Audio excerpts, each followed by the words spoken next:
رب زدني منك علما وأنلني منك فهما۔ جب شریعت کی بات آتی ہے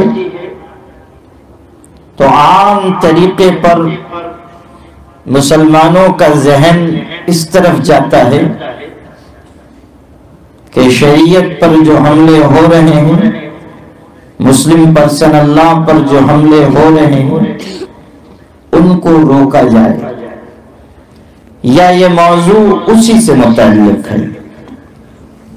لیکن بالکل ابتدا میں آپ سے یہ کہنا چاہتا ہوں اور پوری تاکید کے ساتھ زور دے کر کہنا چاہتا ہوں کہ حفاظت شریعت کا پہلا مرحلہ یہ ہے کہ خود مسلمان اللہ کی شریعت پر عمل کریں۔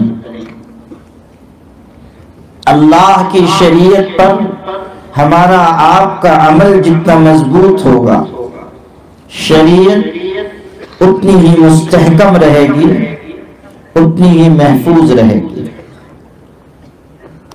یہ خیال کرنا کہ جو باہر سے کیچڑ اچھالا جا رہا ہے پہلے اس کو روکا جائے، اور شریعت تو ہماری اپنی ہے، ہم جو چاہیں گے شریعت کے ساتھ کریں گے، یہ مزاج اچھا نہیں ہے۔